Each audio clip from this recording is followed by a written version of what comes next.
The Rock and Freud. María Estánico, ¿qué te parece si lo presentás? Ya está con nosotros. Bueno, sí, estamos entonces en conversación con Nico Descalzo. Nico, ¿sabés que estuve leyendo por ahí varios de los apodos que tenés, como el joven, el influencer? Pero ¿sabés cuál me gusta más a mí? ¿Cómo me gustaría más? ¿Cuál? Decirte el hacedor, porque la verdad sos un tipo que camina, que va, que licenciado en Ciencias Políticas y Gobierno, hace política andando, caminando. Bueno, primero buenas noches. Buenas noches, María, Claudio, ¿cómo ¿Qué están? hace? Muchas Bienvenido, gracias, bienvenido, súper muchas bienvenido a The Rock gracias, and Freud. muchas gracias por el espacio y por tan linda presentación y sobre todo sentida, porque me parece que en tiempos, ¿no?, donde se sigue sosteniendo un status quo a nivel político y social, creo que lamentablemente nos falta esa capacidad de romper los márgenes en los que estamos tradicionalmente acostumbrados en las últimas décadas y donde todo tiene que ser todo tan cuadrado. Y me parece que hay en esa forma de ser un hacedor, como muchos otros y muchas otras, hay un profundo sentido de servicio y de vocación. Y para mí la política y el compromiso social es eso, es un servicio que nos sirve como herramienta y como instrumento para aportarle al otro, y eso se demuestra en otros lugares, sobre todo escuchando y caminando y estando en la calle. Y en ese sentido, Nicolás, ¿cuáles son tus influencias? ¿De dónde te viene este modo de hacer política, de recorrer los barrios, de escuchar a la gente, de relevar necesidades, de hacerlo de primera mano, no de lo que por ahí se dice, sino de una Ujú. escucha? ¿De dónde te viene este modo tan copado de hacer política? Y bueno, yo creo que hay distintas cosas. Me parece que en mi casa no había participación política ni debate político, pero sí siempre había una tele prendida para seguir de cerca los asuntos, ¿no?, de conversación pública, de debate, discusión. Porque de hecho en mi familia no había participación política. Así que uno también se pregunta dónde surgió ese germen o esa fibra que sale a uno a motivarlo. Y yo creo que ante todo, y también citando para mí la máxima referencia en estas últimas décadas, pero cada día más en la historia universal argentina, citándolo y pensándolo en Francisco, yo creo que ante todo hay que ser una persona inquieta. Las personas inquietas tienen una forma o en su componente hay algo vinculado a, bueno, movámonos, ¿no? Salgamos de esa comodidad, de ese envase en el que a veces o nos pone la sociedad o nos ponen los sistemas institucionales, políticos, que prefieren mantener el todo como está. Y hoy en día el todo como está no puede ser una respuesta para como país y sobre todo como argentinos, porque si había algo distintivo que tenía el Papa Francisco, y que muchas veces se trata de buscar en su ADN o en su historial de dónde sacó esa vocación transformadora y disruptiva. Y yo creo que más que buscarla en la dirección de su casa donde vivió en su infancia, en su adolescencia, o en qué colegio religioso se formó, la respuesta es muy simple. Es que fue, es y seguirá siendo uno de los mejores argentinos que tuvo nuestro país. Y para mí, en el ser argentino hay algo disruptivo. Entonces, en estas épocas donde todo está sensible, todo es difícil, la participación, el debate, y a mí no me gusta la palabra tolerancia, pero sí la escucha es tan compleja. Yo creo que tenemos que volver a nuestras raíces como argentinos y a pensarnos en esa ronda de mates y de charlas en una plaza, pienses lo que pienses, en las escuelas como lugares donde se logra también el encuentro entre quienes piensan algo o no y se crea y se forma el sentido. Creo que tenemos que ir a nuestras casas y a nuestros hogares para encontrar el verdadero sentido del encuentro y tratar de pensarlo así como sociedad, ¿no? Ahí Mile nos Nico, pone, sí, no, quería, perdóname, María, que mientras escuchaba a Nico en su referencia a Francisco, pensaba en haga el lío, ¿no? Un poco tu andar, esto que decía María, ¿no? Las influencias.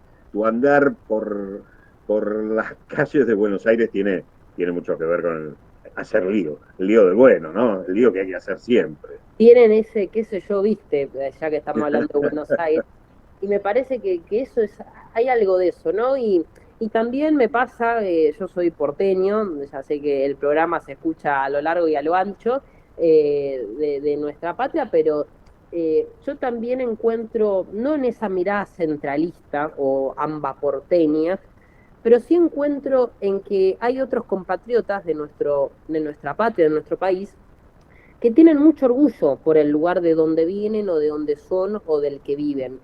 Y yo noto muchas veces que en la dirigencia política, mismo en la sociedad más local, hay algo en no ser orgulloso del lugar del que uno es.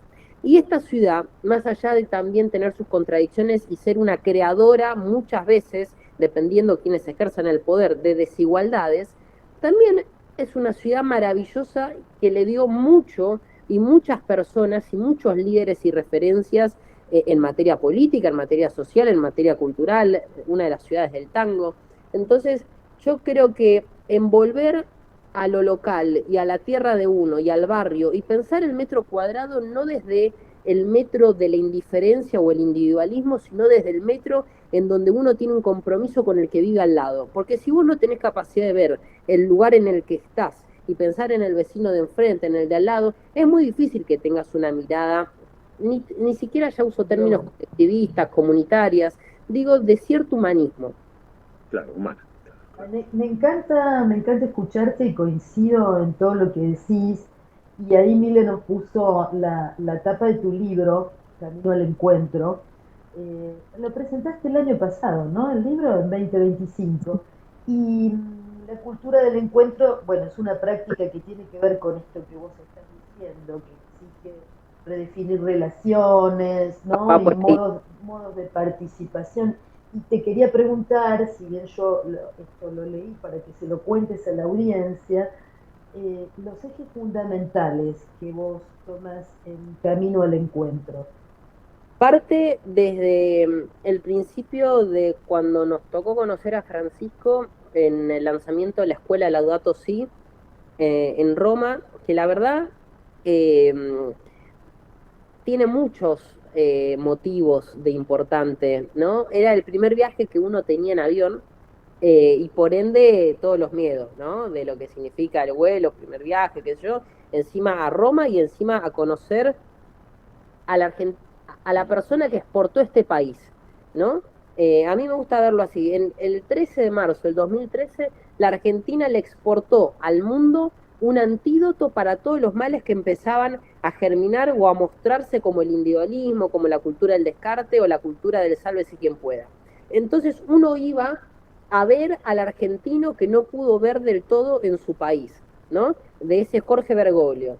Y lo que encontré fue una persona que muy respetuosa de no romper el vínculo con sus valores, pese a estar en la silla más antigua de Occidente, ¿no? De tener esa cultura de escucha y de mucha sensibilidad y fragilidad en su mirada.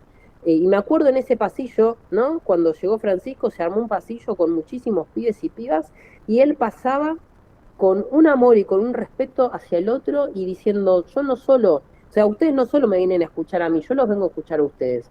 Y a partir de eso, uno sé que cuando volvió al Pago Chico, dijo, che, tengo muchas inquietudes, ¿no? Volvemos a la inquietud. Y algo hay que hacer.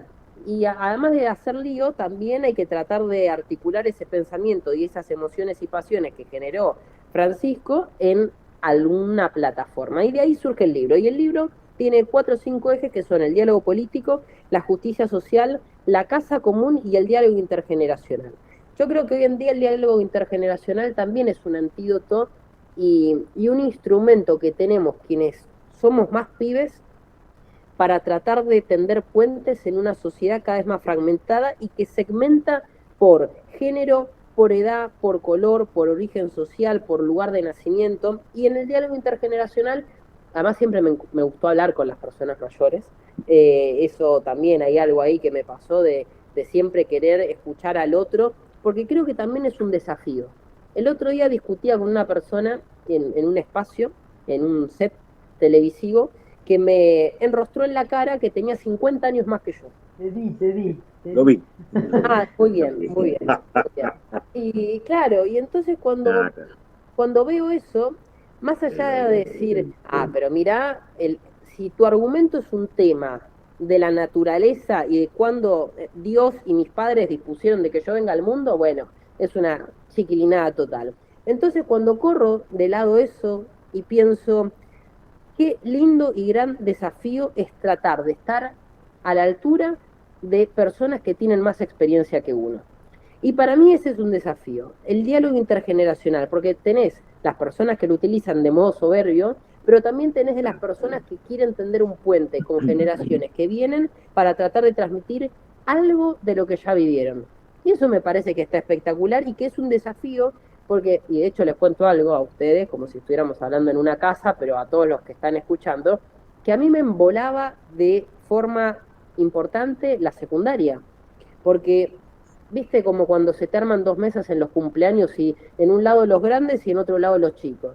No, ¿qué es eso? O sea, vamos todos a una misma mesa porque también ayuda al más pibe a ponerse en otro lugar y a pensar las cosas desde otro ángulo, ¿viste? Si todos no tenemos que regir por las formas y por lo estructuralmente tradicional y formado y la repetición de ese hecho de continuar con cosas que tal vez decís, tiene sentido. Bueno, yo creo que entonces en el diálogo intergeneracional hay un lindo choque y un lindo contraste entre personas, experiencias y prácticas. Pero después también es el diálogo, nuevamente se repite la palabra diálogo, con el diálogo político que trata en el primer capítulo.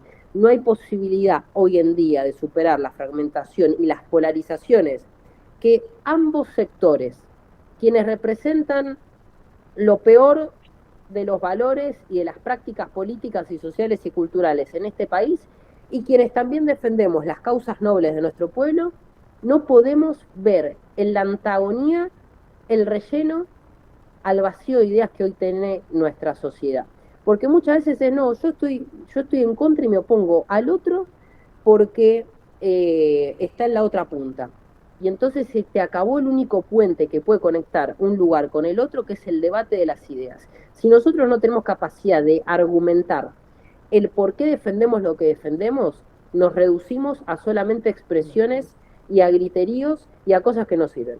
Conductas reactivas, ¿no? Exacto. Digamos, reacciono Yo, porque sí, impulsivamente.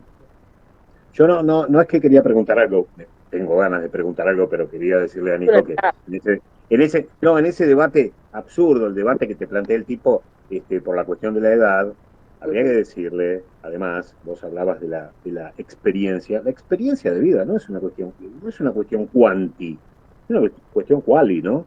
Digo, acumular años no te hace más experto, ¿no? Ser No, experto en la vida es una cuestión más bien Además, de orden quali, de calidad de vida en todo caso, que de acumular años, ¿no? Yo vi esa virtud. discusión, No hay esa virtud polémica, en no sé ser si tú la joven ni en comentabas, ser mayor. escuchar. no, Perdón, ¿Cómo?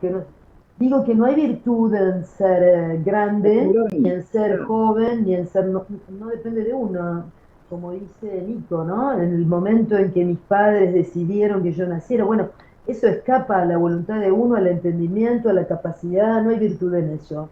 no, y además Sido te antes o achica, después. porque negar al otro por lo que piensa, o por la edad que tiene, o por el lugar de donde viene, creo que hay un fracaso propio muy fuerte y que encima eso, cuando lo llevas al conjunto de la sociedad, es un riesgo muy, muy grave porque significa que nos limitamos a la escucha y al debate. Yo no estoy diciendo que vamos a hacer política y vamos a levantar este país todos agarrados de la mano, ¿eh? No, no, no. O sea, esa idea a modo zen, yo no la digo ni la creo. Ahora, lo que no me gusta es que las máximas conducciones de los distintos espacios políticos, yo participo hace 11 años en la discusión política, en la participación barrial. Ahora, lo que no me gusta es que quienes tienen máximas responsabilidades de conducir elijan antagonizar como la única herramienta de construcción política y de oferta y de alternativa a la sociedad. Ujú. Eh, Eh, no, dale, Claudio, sí. dale. No, Dale. no, vos es que obviamente estuvimos trabajando la idea de escuchar, ¿no? De la escucha para comprender y no para reaccionar, ¿no? Para tratar de entender al otro en un diálogo, la importancia de la escucha. y creo muchísimo en eso y trato de practicarlo. Pero sinceramente, ¿no te da bronca cuando escuchás algunas posturas de personas que opinan y votan contra sus intereses? ¿No te da como bronca, no te genera una cosa así de que dificulta seguirlos escuchando? Mira, yo creo que las esperanzas en tiempos como estos, y más en la Argentina, se te ponen en crisis todos los días, todo el tiempo, porque escuchás como tal vez alguien que tiene que laburar el doble o el triple para darle de comer al hijo, que tiene que salir a buscar el pan mucho más de lo que lo hacía antes porque las condiciones macro, micro empeoraron, porque tal vez tiene que pagarle los remedios a la madre porque le sacaron los medicamentos y sacaron el vademecum y sacaron un montón de cosas. Y si te pones a pensar en que todo ese entorno al que se le complicó mucho más, del que ya lo venía teniendo, le pasa a una persona que sigue eligiendo al presidente que tenemos y a la fuerza política que nos gobierna, lo más cuidadoso que me sale decir es que te querés cerrar y aislar y meterte en una burbuja y no participar nunca más. Ahora, quienes tenemos una vocación política y sobre todo quienes tienen responsabilidad de llevar a la victoria a una fuerza política y a su pueblo, tenemos una responsabilidad gigante, porque yo no pido que quienes conducen las fuerzas políticas o quienes hacen política o tienen roles institucionales piensen con la impotencia de un militante. Yo lo que espero es que piensen con la capacidad que tiene que tener un conductor para justamente suspirar todas las veces que sea necesario para poder reacomodar y volver a dar el mazo y las cartas y empezar a volver a jugar otra vez el partido. Porque obviamente cuando escuchás un testimonio en la tele o tenés una discusión en la fila o en la cola de la verdulería, decís, y señora, los morrones están cada vez peor y yo no puedo comprar ni la leche, ni darle de comer, ni carne, ni pollo, ni absolutamente nada. Ahora, quienes tienen capacidad de conducir las fuerzas políticas tienen que hacer el ejercicio de no responder como tuiteros, porque lamentablemente mi ley hace que todos los días bajemos la vara de la discusión política. Y hay mucha gente que elige seguir bajando la vara para responderle. Y no solo hay que ser un freno a las políticas de ajuste, no solo hay que ser un freno a la violencia como nuevo método de orden institucional, lo que hay que hacer es ser una alternativa política. Y para eso hay que decirle a la gente, en mi caso, como participante del peronismo, de decir, hubo errores graves que cometimos cuando fuimos gobierno. Lo de la inflación es imperdonable porque es el mayor cáncer para el bolsillo de los laburantes. Y esto no hay que tener miedo de decirlo. Ahora, tiene que haber una macro ordenada con la gente adentro. Es inviable un país que solo vea en los números del Excel el éxito si tenés a más de la mitad de tu población pasándola con hambre. Y sobre todo, Claudio y María Israel, le sumo esto. Eh, es mentira, por ejemplo, el déficit, los superávit. Si vos pisás las cajas del Estado en términos económicos, si no le girás los recursos a las provincias, no le girás, no asumís tus responsabilidades de inversión y de gasto, bueno, a ver, yo también soy millonario si hace un año no pago la luz, el gas, el agua y las compras para comer de mi Tal casa. cual, tal cual, tal cual. Dos más, una cada uno, María, y lo Y dejamos le iba a tranquilo. decir eso, sin abusar de tu tiempo, Sí, si sí, sí. podemos dos Yo, más. yo, yo quiero Dale. preguntarle, De yo charlar. quiero preguntarte esto. Está claro que el diálogo es valioso, está claro que la diferencia es una oportunidad, no es una amenaza, es la oportunidad de revisar lo que pienso, mis certezas. Pero quiero preguntarte, Nico, ¿cuál es el límite a eso? Quiero decir, ¿con quiénes no? ¿Con todos sí? Porque, digo, hay gestos como el de Francisco abrazando a Milei, ¿no? Que le dijo de todo, es un gesto magnánimo, admirable, pero digo, Francisco hay uno, ¿no? ¿Hasta dónde? Hay un con estos, ¿no? ¿Cuál es el borde cuáles son las condiciones de ingreso a la mesa de diálogo? Si las hay, por ahí me decís que no tiene que haberlas, no sé. Yo creo que están en plena, voy a responder con claridad. Ahora, permítanme una introducción. Creo que esas reglas están en plena elaboración porque cada día más se agiganta el nivel de grave y de complejidad al que estamos yendo como país. O sea, cada día tenemos más cerca la pared y el presidente, en lugar de ponerle un freno o de bajar la velocidad, sigue profundizando. Y sobre eso, sobre ese tren, sobre esos vagones, está nuestro pueblo y los sectores más sensibles de nuestra patria y quienes todavía creemos no solo que tenemos que subsistir, sino quienes creemos que nuestra patria y nuestro pueblo tiene que tener un futuro. La Argentina no es una tierra de subsistir, sino de oportunidades y de futuro. Ahora, yo creo que más, más que la pregunta sobre con quiénes, es la idea sobre que alguien tiene que conducir. Porque me parece que el problema del Frente de Todos no era quienes lo integraban, sino que no había una conducción. Porque estas conducciones bicéfalas, o que el poder político lo concentra uno y el poder institucional o simbólico lo concentra otro, no puede suceder más. Para que nos saquemos la duda de con quiénes, primero tiene que haber coincidencias mínimas y básicas en programas de gestión y de gobierno. Yo me acuerdo que el gobierno del Frente de Todos no había asumido y ya había diferencias sobre a qué precio tenía que estar el tipo de cambio. Alberto creía que era 60, Cristina creía que eso era legitimar una devaluación desde el vamos. Algunos creían que había que pagarle al Fondo Monetario Internacional y otros decían que no. Algunos creían que tenía que estar el ingreso básico universal y otros creían que la manera en que la gente tenía que tener en el bolsillo plata era con trabajo y producción. Entonces, más que cuántos van a venir a nuestra caja o a la caja de una coalición o de una alianza, es en qué ideas básicas coincidimos. Son muy amplias, son muy diferentes unas de las otras, pero para eso tiene que haber una conducción.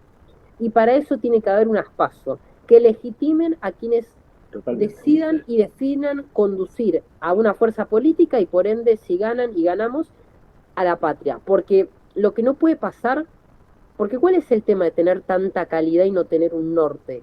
Que se te empiezan todo el tiempo a discutir y a desarmar, incluso cuando sos gobierno.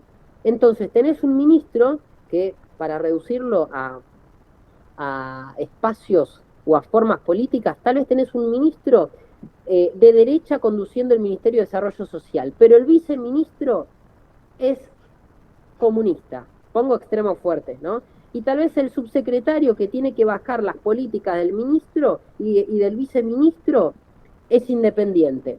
Y entonces, claro, a la gente le llega cualquier cosa.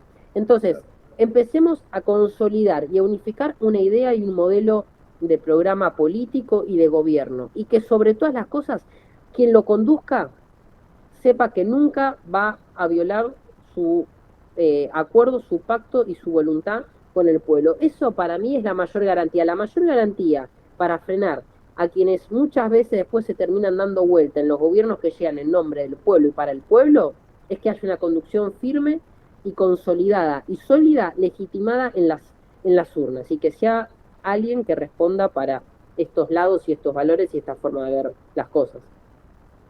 Una última pregunta que tiene que ver por ahí con esto que estás diciendo, pero quizás si podemos rescatar alguna cosa más en este marco, en este presente tan complejo, de tanta desigualdad, de amenaza a conquistas básicas, como son la salud, la educación, la independencia política.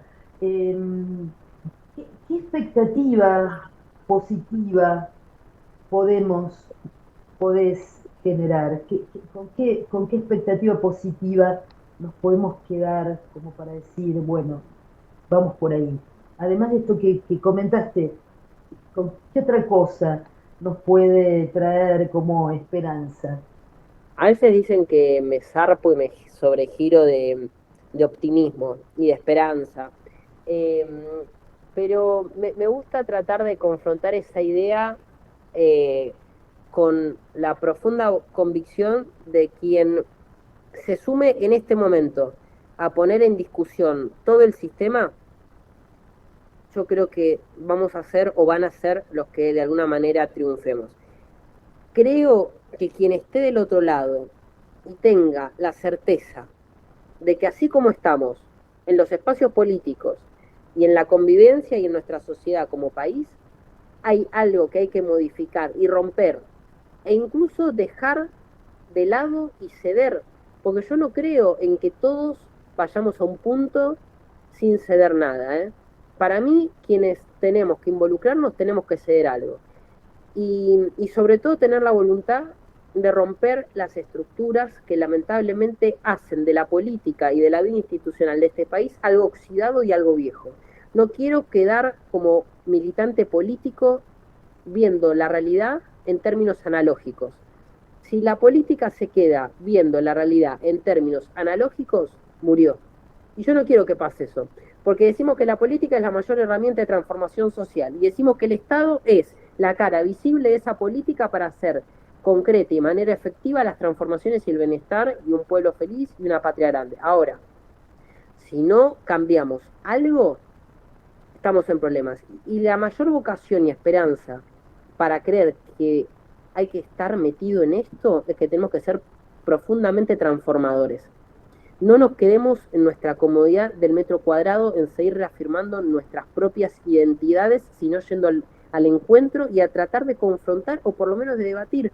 Y lo digo porque justamente algunos dicen, bueno, pero vos sos un trasnochado, una persona que está totalmente, no sé, pasada de optimismo y de voluntad, pero realmente creo que estamos en un momento donde el 2026 nos tiene que servir como el año para discutir, para debatir, y hay algo que tenemos que hacer todos los años. Los pares, que no son electorales, y los impares, que son electorales, que es estar caminando.